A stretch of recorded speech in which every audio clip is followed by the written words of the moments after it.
fashion, Mr. Obi Spencer, JD, and also Brandon are going to be on in a couple minutes because they are definitely not going to want to not talk about this one. But this is the Sports Den. So, as always, basically, we're going to be breaking down sports, what's going on in there.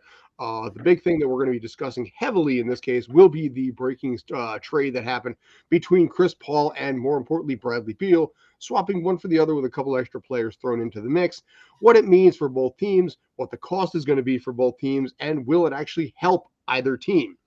So in this case, as the rest of them are going to be rolling on, this is definitely one of the things that Obi is extremely knowledgeable about, impassioned about, and possibly opinionated about. So, sir, give me your thoughts on this one, man. Who won this deal? My opinion, Denver won this deal. I think that the reigning champs are one of the most underrated teams that we've ever seen. I know I haven't been on, so maybe we have talked about it. But I feel like Joker is if you take whatever attributes you want to take for an NBA player and you give Shaq all his attributes and you subtract one from every one of those attributes and add them all into shooting, you've built Joker. He's incredible, an amazing player. And I don't think Beal replacing Paul puts this Phoenix team over Denver. So that's why I think Denver won. Overall, I do think it improves Phoenix marginally, which, it's hard to do. Phoenix is a great, great, great team. So let me not act like Phoenix can't go ahead and win it with Paul. They can certainly win it with Paul. They can certainly win it with Bradley Beal as well. I just don't think this was a big enough increment because when push comes to shove, next year, come the playoffs, I'll take out a coin and flip it in the air. Heads, the great Kevin Durant plays. Tails, he doesn't play, or we realize he is an aging superstar and not a superstar anymore. So that's why I think Denver won this deal. I think that this was not a big enough move to make Denver afraid. Welcome, JD. Yes, welcome, JD. So I'm going to throw this question out at both of you guys right now. Do you feel that maybe Phoenix made this as a little bit of a panic move? After what happened last year, do you think maybe it was one of those things that you just kind of just grasp, cling, and do whatever you need to get back in? It's definitely, I wouldn't say panic move, but there's definitely a bit of desperation in here. Especially as Chris Paul came up short in the playoffs yet again. They got blown out in Game 7 again. They fired their coach. They also have new ownership who is trying to put their stamp on things. So this move is surprising because of the numbers involved. But I've brought up on shows before about how these supermax contracts, or as I will call them now, stupid max contracts, basically are so big and overpriced that these players can only be traded for each other. That's why you have the same few players in all of these trades. Chris Paul, John Wall. John Wall has now been replaced by Bradley Beal. The Clippers, Houston, Phoenix, Washington are always involved in these because these are the teams that are still dumb enough to keep handing out these deals to players that don't deserve them. And Durant has come up in these trades a few times, I think, in some of your conversations about this topic. Yes, Ben Simmons as well. Yeah, and Harden. That was the other thing. Harden was another one. Yeah. So, I agree. And that's why I guess, to me, on that exact point, there is one player who I think is one of these, I'm going to use your term, stupid max contracts, who, if they can get to move, can make a difference. And that's Lillard. I think Lillard is still good enough that if one of these teams makes the trade for him, let's say Harden for Lillard or Beal gets moved for Lillard. Lillard ends up on Miami, as has been talked about. He, I think, is that guy who is significantly better than the rest of the guys at this pay scale who are movable that we're talking about. And again, so if that had been the deal, I think then I'd say Phoenix made a deal that matters. I guess the one thing I left out, which JD did bring up, is maybe Beal won't go down in the playoffs as Chris Paul has done basically his entire career. So Beal has more availability than Chris Paul does. But again, I still just think that this Denver team that we saw, Jokic, Has been the best player for 3 years, and I give him another 2 years, maybe 3 years of being the best player in the NBA. So I'm not. I think, like I said, I think they're marginally better, but it comes down to what JD said. You can't move a superstar in this sport like you can in baseball because of the contract structure. So you put two big names out there. It sounds great, but really, what changed? And the other thing is that we don't know what Bradley Beal can do in the playoffs because he's never in the playoffs because the Wizards are garbage every year. So we really have no idea about what will he be like in the clutch or in the playoffs because he has no experience with that. Yeah, and with a lot of these teams, because they have the one player taking up so much cap percentage, they're lone wolves, and you usually do not get success with one team dominating like that. The only contract of that type that has been successful was Steph Curry. That's because the Warriors have the money and essentially don't care about the salary cap and can spend as much as they want in luxury tax money. And Steph Curry is one of the best players on the planet. Players like Bradley Beal and James Harden, not so much. No, 100%. If you pick the right guy for your supermax contract, you're okay. But it's got to, it's not like the NFL where you can say, running backs don't matter, but Saquon is better than most other running backs, so I'll franchise tag him and pay him as much as I possibly can for 1 year and get away with it. Or I'll pay my quarterback a lot of money. But in the NBA, I mean, it could not – our boy Brandon could have shown up at a better time. Right now, Miami's the team not doing this, and they're the best team consistently over the last 4 years in terms of the results they're getting. So, if they're the ones who land Dame Lillard, like I said earlier, well, we're all scared in the East, especially me. But I think that's the point that JD is making, and I agree with it. If you're going to throw the Supermax, you better hit the right guy. And that second-tier player, when you pay him, either suck it up and be old school Steinbrenner, new school Golden State, or you're done. You're going nowhere in terms of winning. Maybe you're making money, but you're not winning. Go for it, Brandon. All yours, sir. Yeah, no, this was very funny, this whole thing coming down, because I was at work and I had heard that this trade was happening, and I go for East or West, East, and I'm thinking through, and I'm like, this was the Bradley Beal trade. It kind of just one of those things that came out of left field, and I said this in our group chat off air earlier, that between Westbrook, John Wall, Chris Paul now, three of the most overpaid or paid, the highest paid point guards probably within the last decade or so, have all not necessarily been traded for each other, but their teams have essentially traded those contracts around. And it's kind of now been this full circle merry-go-round where all three of those players have now been members of the Wizards, Rockets, and Clippers. So it's kind of very funny in that kind of symmetry of it. But yeah, I had seen reports that maybe Washington is kind of using Chris Paul as another trade piece, that they'll ship him off, try and get another team in this and bring a three-team trade, essentially. And I don't know. I don't necessarily know why Washington is going for this, especially for a guy that is, in basketball terms, so old, right? In Chris Paul, where, I mean, what are you going to get out of him? What are you going to get out of him with that roster? Because obviously other moves are going to be made by the time season starts and opening night tip-off for them. It's just, I don't know. It just kind of seems like a typical Washington move where they're trying to, have some type of gate attraction moment or gate attraction move, not necessarily the greatest basketball move. And is that a question to maybe their front office? They just got the new president of basketball operations there. So this is kind of his first major move as kind of heading that ship.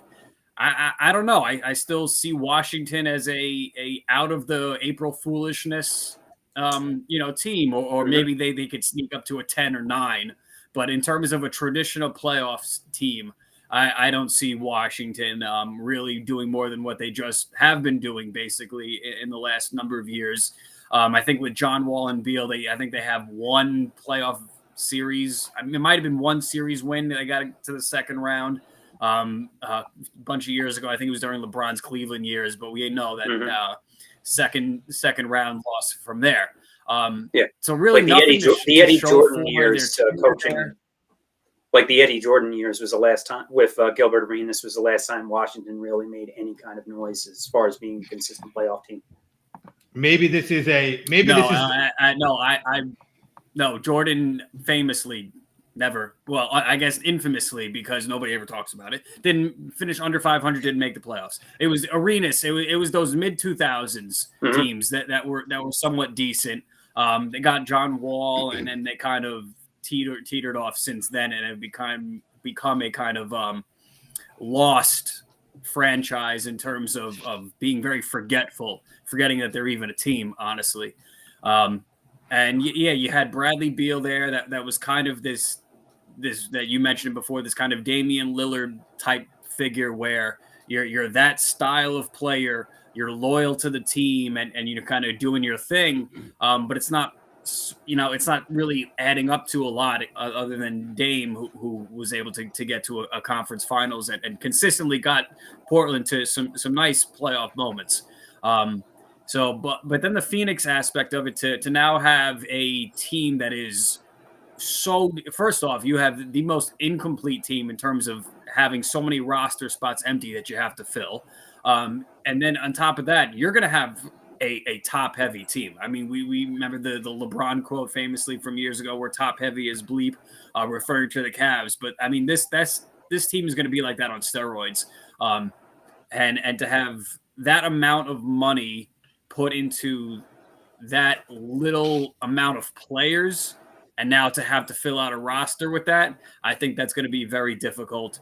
But, I mean, they seem to have some smart guys in Phoenix, but we'll see how it plays out on the court. We'll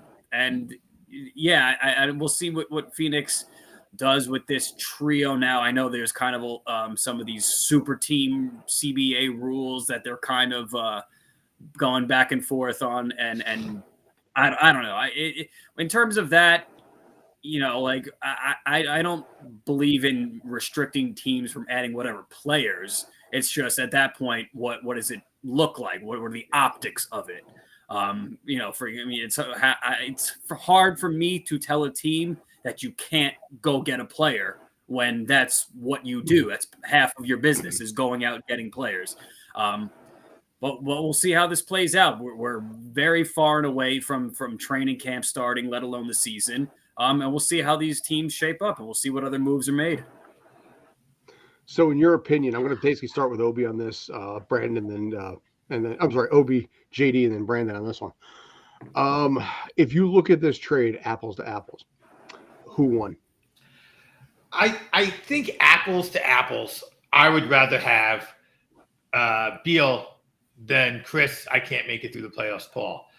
Apples for apples. Now, one of the things that Brandon stirred in my mind, what is Washington doing? What is Washington doing? Maybe this is a process type move, right? They're going to start the process. They're going to bring in Paul. Listen, here he is. He's a point guard. He's older. Maybe they just are ready. We're going to put him right onto the coaching staff, and that's how we're going to build this team. We're going to get him. We're going to make him love it here, and he's going to be our future coach as we lose for a few more years and start to generate draft picks. And maybe that's the plan, because I don't see what the draw for Paul is at this point in his career, especially since you could have gotten him for nothing, since Phoenix said they were going to cut him. So I don't quite get it. Maybe they did Bradley Beal a favor. Bradley wanted out. This was the best they could get for him. Again, I'm with you, Brandon. What was Washington thinking? Why would they even take Paul? Because I think Beal's the better player at this point in their careers. Just flat out, I think Beal's the better player. JD? As I look up the contract numbers, I say Washington wins this. Why? Because Washington only has one more year guaranteed that they have to pay Chris Paul. Just like the Harden for Simmons deal last year. That's exactly what this is. That one we've talked about more than a few times. Yeah, go ahead. Sorry. Right, but where the Sixers won that trade just by getting rid of Simmons in his future years. Issues with Harden notwithstanding, and we'll see what happens as far as his contract moves this offseason.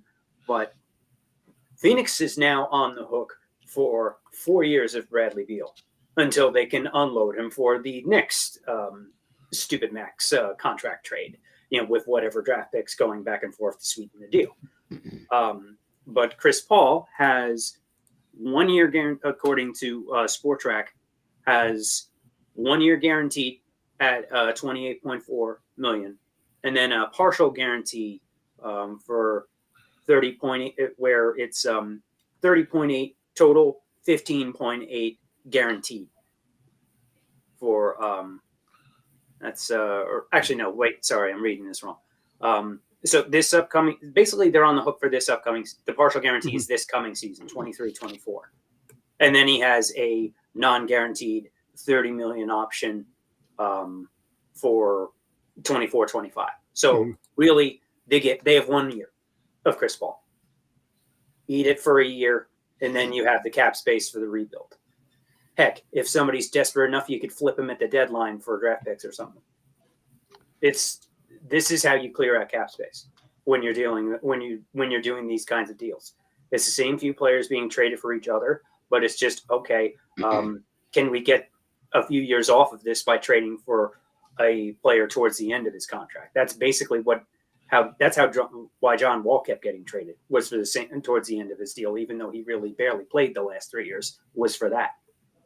So I say Washington wins this deal by getting the cap space sooner. Bradley Beal on the court might be better at this stage of the career, but the Lakers have put 2 superstars and a bunch of scrubs because that's all they could fit under the salary cap. So apparently Phoenix is trying to see what they can do with three of these insane contracts. Yeah, but the problem is with Phoenix, essentially, you have a bunch of Robins and Nightwings out there that are kind of by themselves, that don't have that real, like, essentially that Batman alpha where, yeah, you can do that with LeBron and Anthony Davis because that's LeBron James.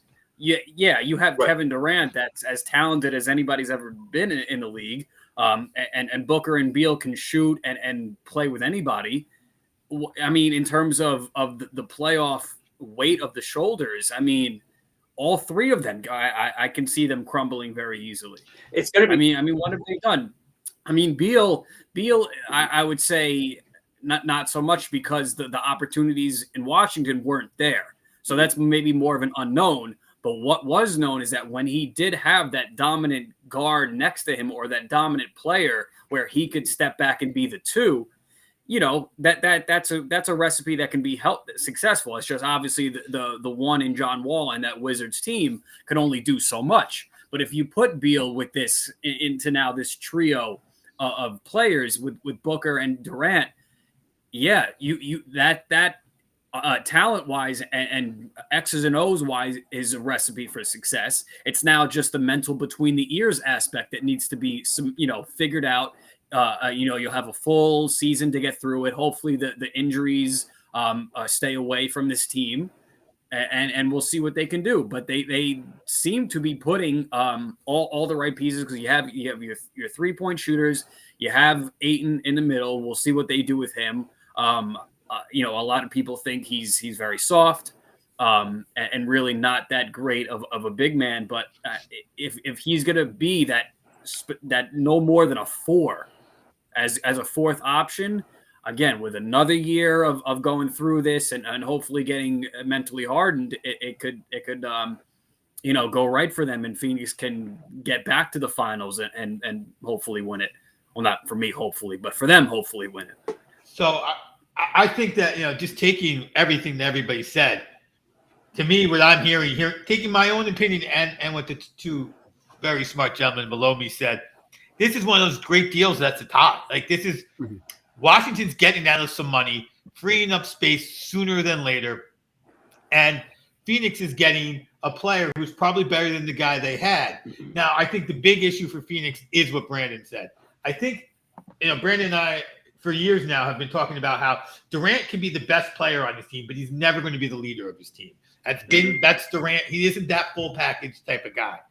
Where Chris Paul was the leader of a team without being the best guy. So what Phoenix has said is, in my opinion, is, Devin, this is your team. You're the leader now. You had a great playoff run. You're A. You may have a better player next to you in Durant, but he is player B. It's your team, and we're going to get you another guy who can peg some threes in Beal. So that's what it is. But Durant can be a little unhappy about not being that number one guy. He wasn't happy when Westbrook was the team leader, even though Durant was the best guy. He wasn't happy with Green being the team leader, even though Durant was the best guy. And when he was the team leader with Kyrie and Harden, the team fell apart. So, Durant has to get behind, I'm not the leader. I'm the best player, which is a strange thing in the NBA. But it's the reality of that team and the way it's built. And so that's what they have to figure out. And that requires coaching. That's where you wish you had Spoelstra or the Zen Master or Riley or somebody else on the team to make it so these guys can do that. There's going to be Who's the Suns coach now? I didn't see who they hired after getting rid of Monty. If somebody said the name, I would remember it. It was Nurses in Philly. Yeah, he's my coach. Frank Vogel. Okay. Oh, another empty suit. Okay. Yeah, just a guy who he made one great defensive play against LeBron. LeBron still scored the basket. I think that was the team that could. That's a team that's going to need a great coach just to manage that. This guy's in charge, and this guy might still be our best player.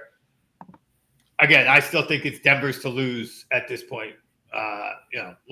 Like Brandon said, Ayton is a guy you can trade for two players. You can get two for one for role players and depth, and even that roster out a little bit. Yeah, depending on what team you work with, maybe you can get three players. I definitely see the Suns doing that between now and the start of the season. How do you fill out that depth? That's one way to do it. Yeah, look, it worked for the Lakers trading Westbrook for a bunch of guys. They had the best record after they traded the NBA. They were a formidable team post that trade, and so when you are that top heavy, if you can find that exposable piece to just get some guys in there, just more bodies who are better than average but not great, just enough guys to make a difference, it can work out for them. But again, they better do that before I take my tack off of Denver.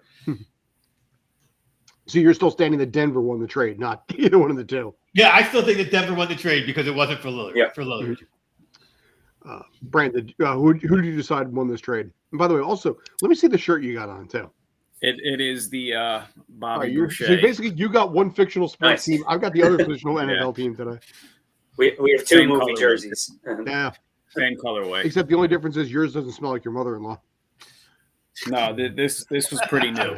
So this is This totally smells. this still has the lids store smell. I'd rather have that. But okay, so I'm sorry. Who'd you say won? I totally forgot. Honestly, just because I am a pure, I don't want to say purist. That sounds pretentious, but I really at the end of the day just want these guys playing ball. So just from that competitive standpoint and on the court, I'll say Phoenix for now. But we'll see how it plays out. We'll see what it does. I understand teams having to kind of have a reboot or a year of figuring things out before they really take that next step. But Washington, that's kind of been what you've been doing since you became the Wizards. So, at some point that clock's got to, hit zero eventually. So yeah, just for those reasons, I'll say Phoenix, but that is a pending answer, and I reserve the right to change. Okay. I will not judge you on that one. Anyone going to judge on that, or are we all good? No, I think we're good. Checks out for me. Yeah, I get it. All right. So time will ultimately tell on something like this, but well, I think basically I will probably go with JD's point on this. You know, the 1 year, be done, flush it, restart, pick up another Supermax contract of some kind, lather, rinse, and repeat. But this, at the end of the day, I think surprised some, but didn't surprise a lot. You know, and you have to wonder how much Chris Paul has left in the tank at this point too. I mean, how many years has it been since Alfonso Ribeiro played him in commercials? Those commercials have been around for what, like 3-4 years now? At least. I think he weren't those commercials when he was on the Clippers, or were they the commercials started on the Clippers? Yeah. Oh yeah. But Yeah. Alfonso was when he was on Houston, I think. Mm-hmm. But yeah, so he's been on the Clippers, Houston, and now Phoenix, and he's made strong playoff runs with all three teams. And that was before he didn't get traded to the Lakers. I mean, this guy's long in the tooth. Don't question it. He's 30. I think he's 39, 38, 39. Yeah, that's what I'm saying. That's pretty close to the same age as Alfonso Ribeiro almost. Although to be fair, he did pull off a good Chris Paul. I'm sorry, I dug that. Mm-hmm. I don't like car insurance commercials typically, but I did dig that one. Yeah, those ones were pretty decent. So yeah. All right, so are we good on that? They're better than the Aaron Rodgers State Farm commercials.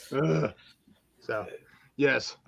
Well, basically, when he parlays this ultimately into possibly a Jeopardy contract or whatever he's going to be doing, why ever he's in the New York area and what he was trying to build here, which I suspect is tied to the end of his career. Possibly Broadway. Maybe he'll invest in Broadway. I see a Aaron Rodgers, Joe Namath State Farm commercial at some point this football season. Oh yeah, that makes sense. You know what? What Joe Namath is what? 80 years old, 82 years old, something like that. I think it's like 78, something like that. But he's spry. He's still living it up. Well, he got famous off basically bad voting, so my mind only. Fourth best player in that Super Bowl. Yeah, well, we started a tradition with Joe Namath. When in doubt, give it to the quarterback. Exactly, yes. Yeah, especially Broadway, in this case. Even as a Jets fan, I will say all day, Matt Snell deserved the MVP in that game. Yep. No, it's okay. We know. Look, please let's not go down the idea of a single football game having the most valuable player in what we want to call the ultimate team sport. That is the dumbest award to me. I think I've said it every year in all sports. The MVP of a single game of football. Nope. 100 yards rushing, 100 yards receiving, two interceptions as a defender, or when it comes down to it, quarterback. That's the only four that ever win. Yeah, that's fine. But then if Philly wins and one of they get Super Bowl MVP, you got to hate it. You got to be consistent. Oh, yeah, I mean, I hate the award. I think there are probably, we went over the Super Bowl 4 or 5 times where somebody truly took over a game and deserved the award. It's an award that sometimes they give out, like Manning's. When Peyton Manning won with Indianapolis, it's like, well, who do we give it to? I mean, that's one of the most clear examples of like, and the quarterback. Marketing. When in doubt, give it to the winning quarterback. That's usually how it is. Yeah. When who was it, Burris, or was it for Holmes. Pittsburgh? It was what? Holmes. It was Santonio. Meanwhile, the most important play of that game was clearly the interception for the touchdown at the end of the half, right? That was the play that changed the entire game. Yeah. Yeah, like Kyle says. Just give it to the quarterback. Well, actually, I will say I'll close out on one thing since I'm just changing that real quick.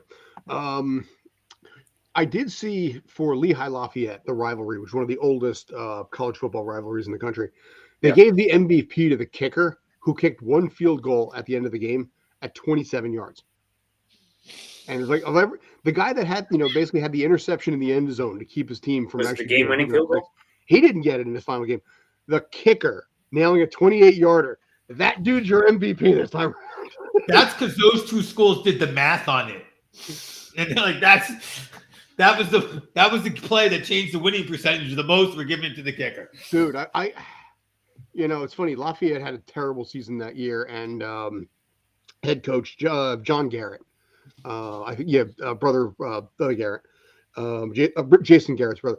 They treated that thing like a Super Bowl win, even though they only won 4 wins the entire season. Did they win that game 3-0? Is that why they gave it to the kicker? It was like 17-14. It wasn't that high, but it was a game-winning field goal. There was a dude that had a pick in the end zone to keep keep Lehigh from scoring. No, he didn't get the he didn't get the MVP. The guy that ran for 100 yards, he didn't get it. The guy who nailed the chip shot as a Division III kicker, that's the guy. Oh yes, thank you. Yes. It's 30 years next year for that movie too. Wow. By the way, didn't we cancel that movie? We are. That movie has been. It is not aged well. It is not. Yeah. I rewatched it recently. I'll just say that there's a lot of jokes in that movie that have not aged well. Yeah. So. All right. Well, one joke that actually probably will last for at least a little while. The NHL playoffs. And more specifically, in this case, the TV ratings for the NHL playoffs and specifically the Stanley Cup Finals. This is a joke that's going to last for a while because, dear God in heaven, these ratings were crap. JD, you had mentioned something earlier, so I pulled up the ratings in this case just for funsies. The 2023 NBA Finals, Denver, Miami, 5 games, which actually this is a good comparison. Both went 5 games. Both had a team from Florida and both had a team from the Midwest, and Denver and Vegas aren't really that far apart. So it kind of works out in this case. The average rating on that series for 5 games was 11.64 million. Okay. Not bad. It's for the NBA? For the NBA Finals, the average across 5 games, 11.6. Mm-hmm. Do you guys have any guess of what it was across 3 different networks, by the way, for the NHL Stanley Cup Finals? 1.3? Sub 1. I'd say 1.5. 2.6. Okay. But it took 3 networks to pull that off. So in this case, all of which are on cable, so it's not really an even up comparison. Well, here's the funny thing about it, 2.6. Last year, when it was on ABC and also ESPN Plus, it was 4.6 with Tampa and Colorado. So what's funny about this is I'm scrolling through the best ever ratings for the NHL the Stanley Cup Finals was 2013. The Blackhawks and the Bruins went 6, averaged 5. What's that? 2 original 6 teams always get higher ratings. That only pulled their record overall, 5.7 million. That was their best ever. Was still about half of what the NBA Finals was this year. That is a struggling viewership because this NBA Finals was not a very glamorous matchup. I mean, everyone was saying how it was going to be rough with all the other opportunities for teams to have gone in it. Mm-hmm. But I will say this: usually when it comes to hockey, I'm at least paying attention to who's up in what series, what's going on. Mm-hmm. But at this point, once the Boston Bruins got eliminated, and then I was like, okay, well, there's 2 Canadian teams left. When you have enough of a headway that the NHL had with the Boston Bruins, enough people I think were interested in that story, and then it got cut off, and I think that was brutal for the NHL. That story would be cut in the first round in such a way where, on the other hand, people were. I put my eyes on a period or two of that game. And soccer, baseball and soccer. Yeah, oh, good Yankees. I was saying that with the Rangers Devils that it sucked that they were in the first round. Yeah. There's something magical about those two, basically an Eastern Conference final. But how much of a concern do you think this is for the NHL? Because that was 3 different networks. I mean, one of them was True TV. And Obi and I were joking about it prior. It's like, well, if one game ran late, did they just bump Impractical Jokers? Or did they preempt the Stanley Cup Finals for Impractical Jokers? Well, for this is the, as I read in one article, the NHL signed up for this. Mm-hmm. TNT and Warner Brothers Discovery threw enough money at the NHL to split the national TV deal with ESPN and ABC. So the trade-off is they get the finals every other year. So while it looks bad in press releases, and also Gary Bettman has insisted on this stupid Sunbelt strategy and forcing teams in places that don't have any kind of history of hockey or ice. Mhm. And they wonder, wow, the ratings are terrible. Yes, and they also, and the team that you gave a rigged expansion draft, managed to be very good very quickly. Shocker, and so between Vegas, who just came from nothing and won a cup within 6 years, the Panthers, who rode a hot goaltender to the Stanley Cup final, where they met reality of a team that now Vegas was good for the whole year. That is a good parallel to Denver, where they were a team that was supposed to go deep and was good for the whole season, whereas the South Florida teams got hot at the end of the season. And with Vegas, they scored a touchdown in 3 of these games. The clincher was 9-3. Yeah, and this was also the first game in which all of the games were on cable and not on a traditional antenna broadcast network. Well, prior to the ABC deal, they were on NBC for years too. Right, but they would split like game 1 and game 2 and 3 on NBC Sports Network, but any of the clincher games were on mainline NBC. And TNT doesn't have an antenna channel to pair it off with, so that's why they preempted Impractical Jokers. By the way, that was Game 5 was the lowest rated NHL Stanley Cup final game ever, at 1.4 million for Game 5. I'm sorry, 2.7 million. Right, because Vegas clobbered them 9-3. Yeah. Like that's an embarrassment. Pulled a 1.4 rating. So this goes back to something I think I've said in the past about playoffs and too many teams and you get too many upsets. One of the things about the playoffs is there's a story, right? I mean, you can't help it. There is a story that goes along with the season. And in the NBA, you had a great story because you had this guy Joker, who there was backlash on him possibly winning the 3rd championship. I think people wanted to see what Joker was about. I mean, he was starting to put up unbelievable stats. So people who are semi-connected to the sport are watching. And then you have Miami, which is this glamorous team. And if you've watched Sports Center at all, you've heard of the Miami culture. So they had these nice storylines to bring together. Vegas, there's a little storyline about how they had this weird draft thing and they were the greatest expansion team in the history of sports. And could they finally complete this thing? But Florida was like, hey, this team's a fluke. Hey, this team's a fluke. They keep winning. And then they got their butts handed to them in the first game. And I think everyone was like, oh, okay, I see how this is going to go. And immediately lost interest. And so part of the problem with too many teams in the playoffs is sometimes when you have a fluky situation, you got to find the storylines. And there's not enough coverage of hockey and enough voices on hockey to find the storyline, to bring the light, to bring these semi-would-be interested people into it. And that is why they got to get, hockey's biggest issue to me is there's not enough places where I'm just being lightly touched when I listen to my own sports local radio station and a little bit on the Flyers. I don't know how much Rangers and Devils you guys get up north compared to your Cowboys. Yeah. So only in the playoffs. Yeah. It depends on the show you listen to on the host. Yeah. Mm-hmm. So if there's none of that, Boomer will talk about hockey in the morning show since he's a hockey fan. Okay. That's related to one. That's the other key thing about all sports is there's got to be some groundswell of just here's the story that's happening into the sport. Here's just a little teaser every little bit of time. So you're like, oh, what's going on? Like I knew about Boston. I was interested in Boston. But that was one of the 16 teams and they went out in the first round.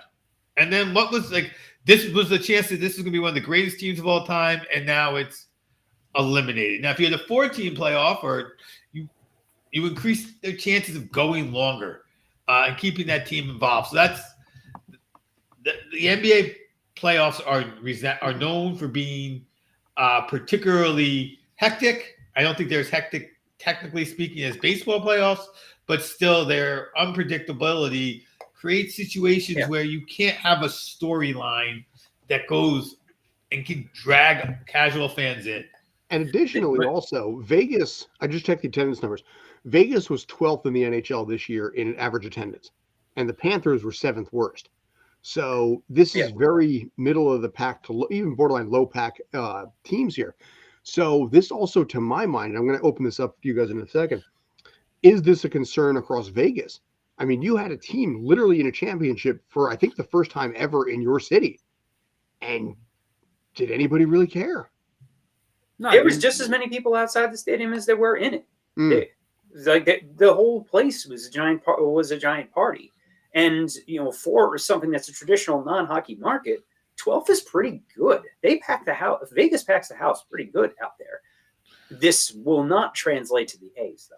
That much I can say. Didn't Vegas make the Cup their first year? Yes. They did. Yeah, they made the finals. Right, they made it. And I remember. And there's a story behind that one too that also led to the ratings being higher there too. Yeah, they made the finals twice. So, but that's and the conference finals 4 times in 6 years. Yeah, they had been traditionally a good team. You're still pulling 12th overall, and you're pulling those numbers since your inception. So I have a question about those numbers, Scott. If you can find it, it'd be great. I'll try. What are they pulling in terms of percentage of the size of the house that they're packing? You know what? Hang on a sec. And also one of the things for Vegas always is going to be, it's not a big city. I mean, it's a tiny little city. So they have to rely on people coming to Vegas and going, let's catch a hockey game. Let's catch a football game. Let's catch a baseball game. So that is a problem for them. It's a tiny city. It's basically the same size as Milwaukee. It's basically hot Milwaukee was one of what I read one author writing about the demographic size. The stadium can hold 20,000 and they're averaging just a hair over 18,000 a game. 18,026. So 90% on average. Okay, so they're not. It's still solid. Yeah. I think part of the problem is, and well, going back to their first year making the Cup, that in itself is a storyline of storylines. Your first year in existence, you literally get to the Stanley Cup final where there are teams and God knows how many years of existence that haven't even made the There was an the impassioned unifying factor that happened inside the city that year. But part of the problem is honestly ESPN and how they treat the sport honestly like dog shit. Yep. They really do. They have ESPN doesn't have a dedicated cut or real solid percentage of coverage within all of the ESPN different shows and stuff like that. It's first off, and I get it during the season and like with football, but we don't need 6 hours in a row of NFL, this afternoon or whatever it is. Like you got to make, and because during there's hockey season. Hockey season is at that point either in training camp or it's just started. So the same thing with NBA, but there's got to be that the passing around between the TV deals and all that stuff, I don't think is very helpful at all. You have the ESPN that treats them like crap, and then you have, Fox Sports and that picks them up, but they're too new really to have that kind of impact where there's this new wave of following of the sport. You have a lot of NBC's coverage of the sport, but NBC Sports is like third on their tier of importance between their regular cable channel. The NBC Sports channel doesn't even exist anymore. That's right. That's how well they just got rid of the channel and basically shifted all the programming to USA. Yeah, no, I exactly. So I totally. That's really part of the problem too. That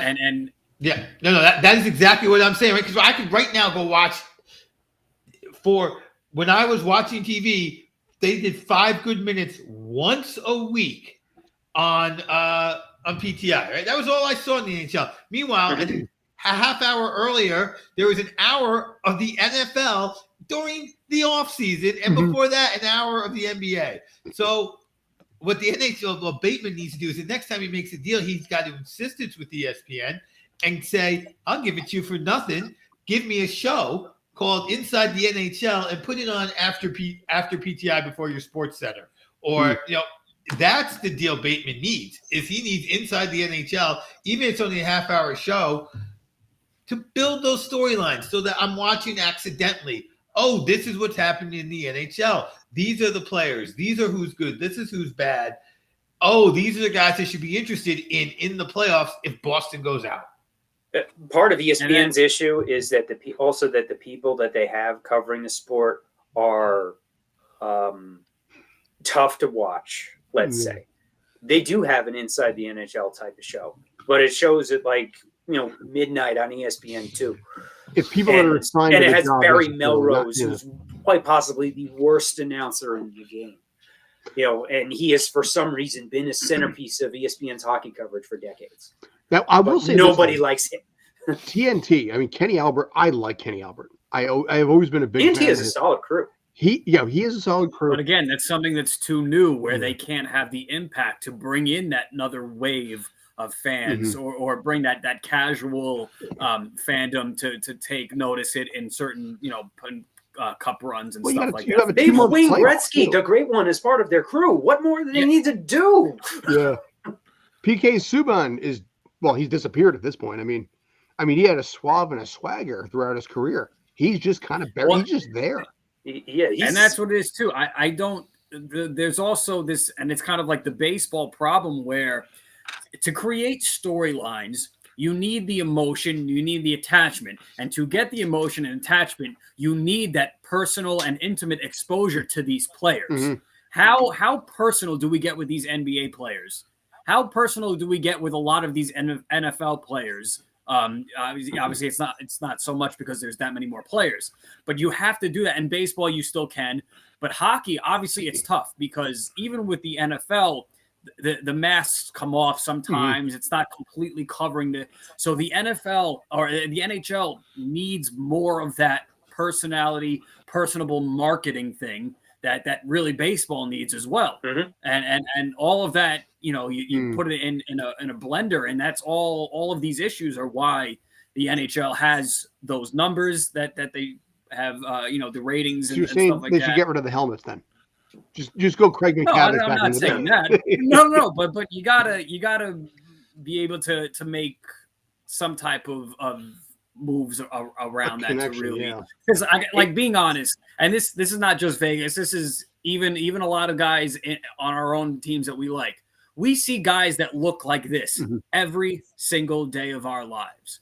We necessarily don't see with baseball or with basketball and football, they're like overpowering, right? They're tall, they're huge, they have a lot of the flair. And NHL guys are a lot of your everyday guys that just happen to be professional hockey players. Yeah. So that I think that's all part of it. And a lot of them, frankly, aren't that interesting of people. Right. There isn't much to market because they don't say much. They are very vanilla.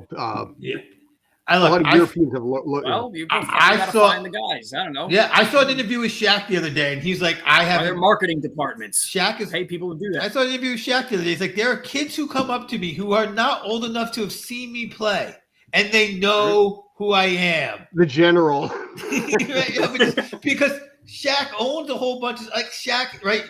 Shaq is huge. His personality is almost as big as he is, and you're right.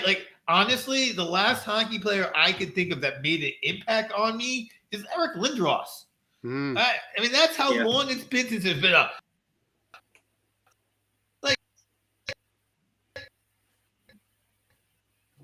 Great. I understand that the guy whose name is escaping me in Philly are two of the greatest hockey players to ever live.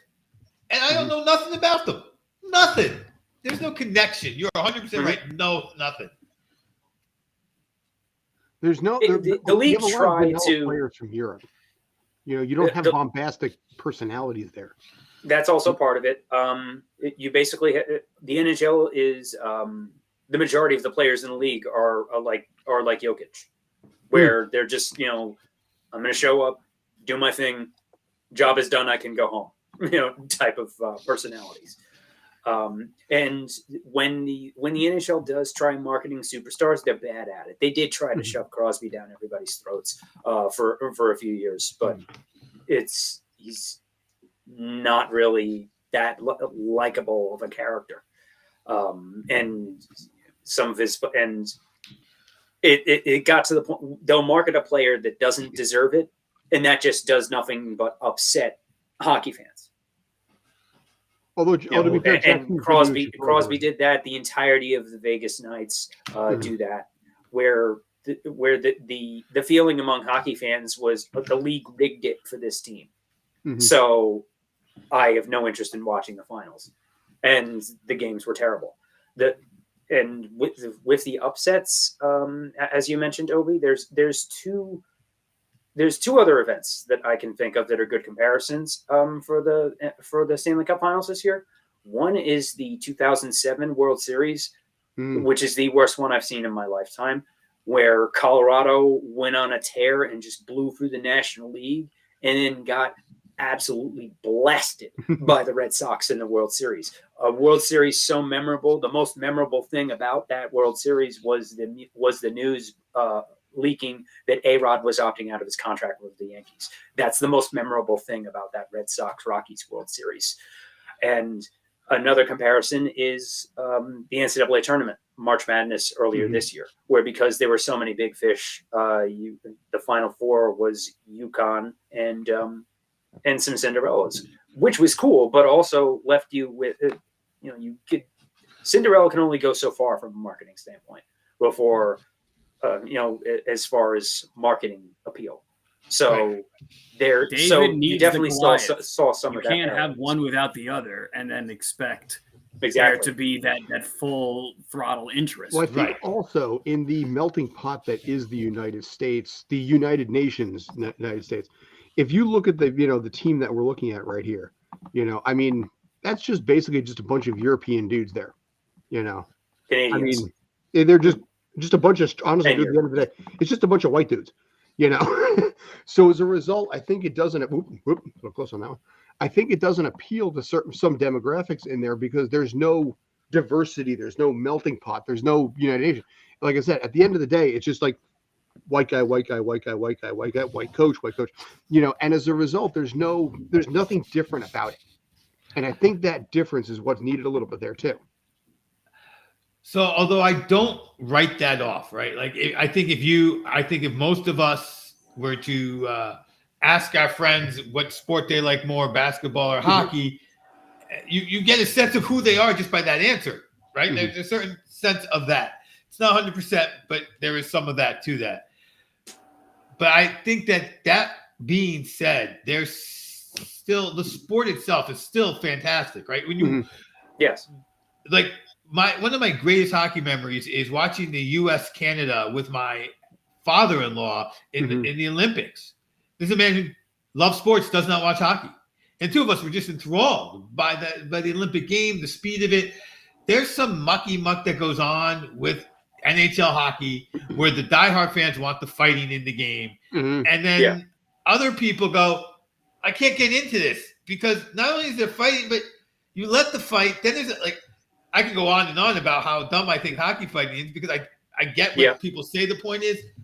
And so then you take a few people out to keep some people in. And then this sort of image comes into people's head again. So I think it's a self-fulfilling prophecy that the fans of hockey kind of can put on themselves. But it doesn't – I don't think it being mostly white – is going to kill it if it markets better and can make people interested in. Like people of all races love Peyton Manning. He's a great personality and a great player. People of all races find Tom Brady to be completely boring and please stop marketing him because he's a great player but not a great personality. So they got to find more options on people to market till they hit without baseball making. But again, those sports, the NFL has variety in it. Yes. You look at obviously we'll use the Giants as an example. Daniel Jones as white as snow there. Saquon offsets. The personality of Saquon offsets the vanilla of Daniel Jones. That makes a good story. It makes a good tandem there. And absolutely. I think it makes it more interesting as a result. Here, like I said, it looks honestly just looks boring. Baseball and hockey are regional sports, whereas the NBA and the NFL are national sports. Mm-hmm. Soccer is an international sport. But baseball is now a regional sport. Mm-hmm. The NHL, despite this, while I understand the strategy of trying to expand to more markets and bring more fans in, the way that with the Sunbelt strategy that Bettman has done over the past 25 years, in practice, there's some success and there's some complete failures, like Arizona playing in a college arena because they've been evicted from a pro arena, but they still will not allow them to relocate the team. But hockey it's growing. Mm-hmm. It is still growing, and it is the total revenue of the sport does lag behind the other three. Although I would like to see side-by-side numbers over the past 5 years of MLB versus NHL, as far as I wouldn't be surprised if the numbers are going like this, or at least baseball's plateauing. And soccer is, we all know that soccer is the fastest growing. Yes, it is. Yeah. I think what's also interesting too about hockey is that maybe correct me if I'm wrong, because especially Scott and JD, you are more hockey than I am, but I don't necessarily see hockey as a very highlightable sport, right? Like, there are not too many times where we're even in the most, in the deepest playoff games in a cup, you got those plays where it's like, oh, did you see that play last night? Did you see that goal? Like, there's only so much you can do, I think, on ice and on skates and with a stick, right? And so I think that, so I think that aspect of the flair of the kind of explosive plays that can kind of come out of nowhere, or something like that, or like a dunk, where LeBron drives down and dunks on Jason Terry back in Miami on the alley-oop. Like that is a play that you're going to see in 50, 75, 100 years.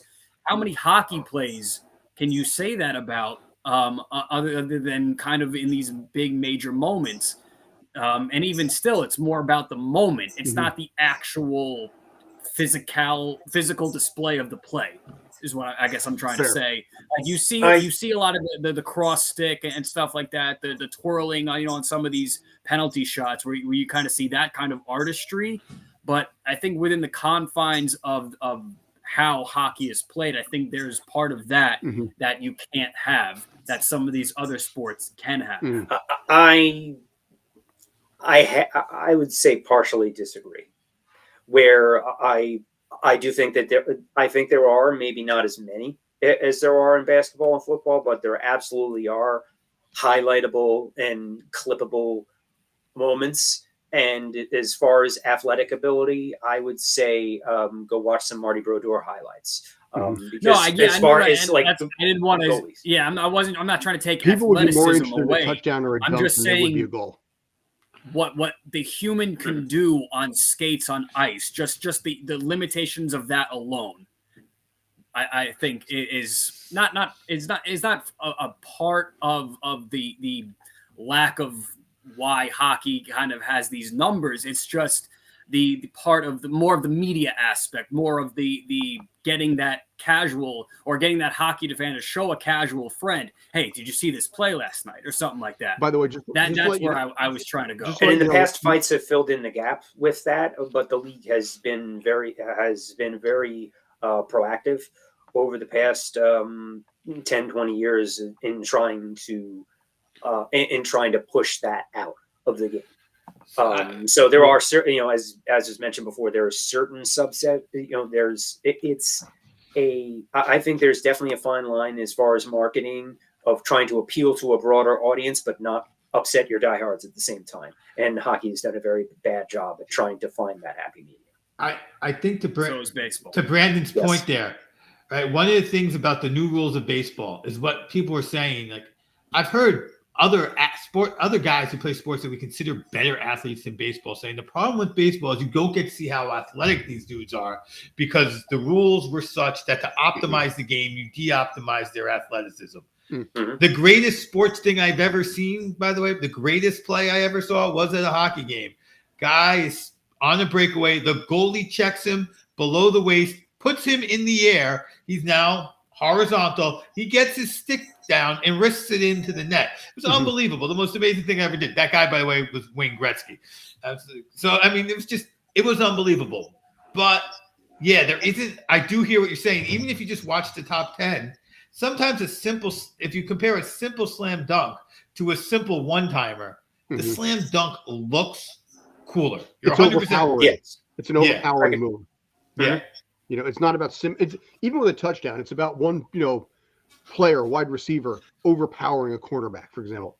Right. You know, with a slam dunk, it's overpowering the opponent. It's a dominate move, really.